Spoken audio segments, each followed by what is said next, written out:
Hello मित्रों, मैं अभिषेक द्विवेदी आपका गुरु ज्ञान चैनल में स्वागत करता हूं। आज हमारा कुंडली का 6वां भाग है। आज हम लोग ये देखेंगे बृहस्पति पर्वत के बारे में। हम जानते हैं कि हमारे अंगुलियों में अलग अलग स्थानों पे अलग अलग पर्वत होते हैं। जैसे हमारा अंगूठे के नीचे शुक्र पर्वत है, फिर हम दोनों के मध्य में देखा जाए तो यहाँ पे हमारा मंगल पर्वत है, बृहस्पति पर्वत है, शनि पर्वत है, सूर्य पर्वत है और बुध पर्वत है। आज हम लोग बात करेंगे बृहस्पति पर्वत के बारे में। बृहस्पति पर्वत यानी कि ठीक जो हमारी तर्जनी होती है उसके ठीक नीचे होता है।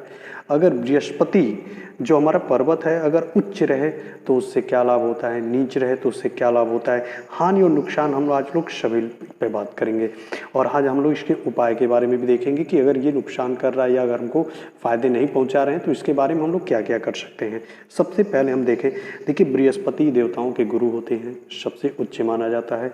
और अगर ये जिसके कुंडली में सबसे उच्च हैं उनकी शिक्षा अच्छी हो जाती है, नौकरी बहुत अच्छी हो जाती है, पैसा उनके पास अपार हो जाता है, उनके पास सभी कुछ जो कहते हैं ना कि बहुत बड़े संपन्न हो जाते हैं, उनको सभी कुछ प्राप्त हो जाती है। लेकिन जिस भी व्यक्ति के ये नहीं प्राप्त होता है या कहें तो नहीं मिलता है, अगर इनके नीच स्थितियां बनी रहती हैं तो वहाँ पे बहुत ज़्यादा नुकसान भी होता है। हम सबसे पहले अगर देखें तो बृहस्पति पर्वत का ये जो भाग होता है अगर ये उच्च है, किसी की भी उंगली के ठीक नीचे अगर ये ऊंचा है तो इतना समझिए आपकी शिक्षा बहुत अच्छी होगी, नौकरी आपको बहुत अच्छी मिलेगी, आपको पैसा बहुत अच्छा रहेगा, आपके पास भगवान पे आपको आस्था बहुत ज़्यादा रहेगा और सभी कुछ आपको प्राप्त होंगे। आपका जीवन बहुत ही ऐसो आराम से कटेगा।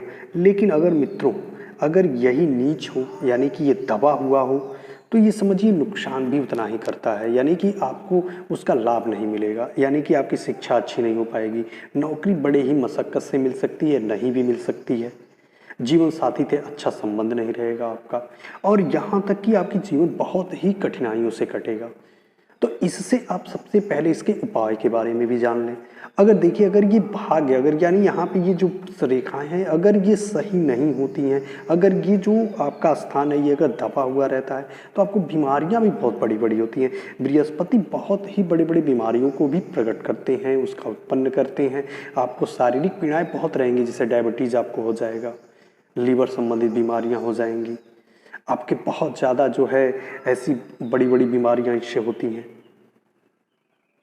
ठीक है ना। यानी कि बृहस्पति जिससे क्रोधित होते हैं उसको बहुत बड़े बड़े बीमारियां भी उत्पन्न करा देते हैं, और अगर जिसके बहुत ऊपर कृपा करते हैं तो उनसे बहुत भी अच्छे अच्छे आपको पद भी प्राप्त होते हैं, बहुत ज़्यादा उनसे स्थान भी प्राप्त होते हैं, उच्च स्थान भी मिलते हैं।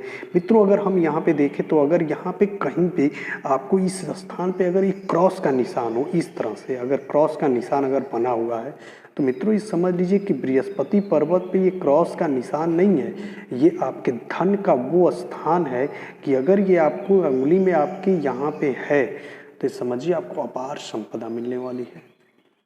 यानी आपको इतना अपार संपदा मिलने वाली, इतना धन धान्य मिलने वाला है जिसकी आप गणना भी नहीं कर सकते हैं। जीवन आपका पूरी तरह से ऐसो आराम से कटने वाला है, यानी उस तरह के धन को आपको प्राप्त होगा, ऐसे धन आपको मिलेंगे। लेकिन मित्रों अगर ये ऐसा नहीं है या मान लीजिए ये आपका दबा हुआ है तब भी आपको घबराने की ज़रूरत नहीं है। आप इसके उपाय हैं, अगर बृहस्पति आपके नहीं आपके मान रहे हैं तो आप कुछ मत करिए। सबसे पहले बृहस्पति आप देख लीजिए, आप अपनी अगर आपकी जन्म पत्रिका है आपके पास है तो आप उससे देख लीजिए आपके कितने डिग्री ये बना रहे हैं। अगर डिग्री में कोई कमी है तो आप उस स्थान पे यानी कि पहले तो आप कोई भी एक कोई भी पत्थर आप धारण कर सकते हैं, धातु धारण कर सकते हैं, और वो धातु आपका जो है आप पोखराज को धारण कर सकते हैं। पोखराज आपके लिए सबसे उच्च होगा। लेकिन आपको पोखराज किस तरह से पहनना है, कैसे पहनना है और कितने पे पहनना है, आप कहते हैं ना कि हमको कितना रत्ती पहनना है, तो उस रत्ती को पता करने के लिए आपको डिग्री पता करना पड़ेगा। और मित्रों अगर डिग्री आप पता कर लिए तो आप उसको अपनी तर्जनी में धारण कर सकते हैं। आगे और भी आपको उपाय जानने हो या इस तरह की समस्याएं आपको हों तो आप हमारे चैनल पे आके हमारे कमेंट बॉक्स में कमेंट कर सकते हैं, प्रश्न पूछ सकते हैं। हम आपको निःशुल्क उस सभी प्रकार की जितनी भी आपके कुंडली के आधार पे, आपके जीवन के आधार पे जो आपकी आवश्यकताएं हैं उसमें पूरी आपको निःशुल्क मदद की जाएगी, सहायता पूरी तरह से की जाएगी। मैं अभिषेक द्विवेदी, गुरु ज्ञान चैनल में आपका स्वागत है। धन्यवाद। अगले फिर हम किसी नए टॉपिक पे मिलेंगे, तब तक के लिए नमस्कार।